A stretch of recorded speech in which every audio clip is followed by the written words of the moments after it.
everyone. I want to talk to you about asking for what you need. It's really not selfish. In fact, it's one of the keys to your success. But do you understand the difference? And are you willing to take that step?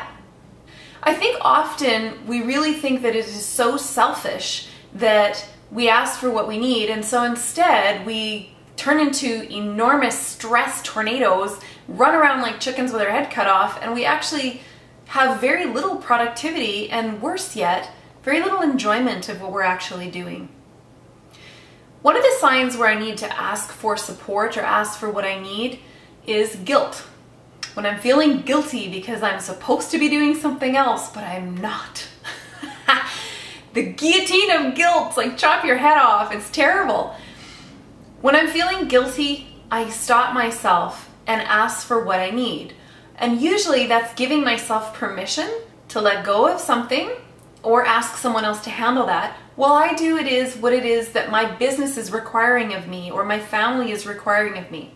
So guilt is a huge red flag. When you're feeling guilty, stop for a minute. What do you need to let yourself off the hook for? Or what do you need to make a separate agreement with someone else and get on with it? Resentment is another big red flag for me. When I'm feeling resentful, I stop. Okay, I'm feeling angry because I think somebody else or something else should be happening, but it's not. So it's when there's an unmet expectation, realistic or otherwise, I get resentful. And I stop, and sometimes it means I need to ask my kids to pitch in a little bit more. Sometimes I need to ask people in my business, my clients, in order for me to truly get what it is that I was looking for. And I also need to, again, change my expectation of myself. I am not Superwoman. I cannot do it all. The invisible jet is not parked out in my front yard, and the magic lasso is nowhere in reach. Just let yourself off the hook. Stress in general is a huge indication that perhaps I'm not asking for what it is that I need. Write down the things that you're stressed about.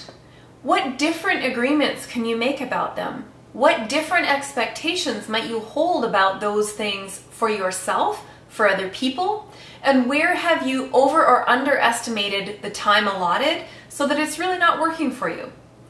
These are things that we need to, as entrepreneurs, as leaders, as parents, as people in this world, we need to start asking for what we need.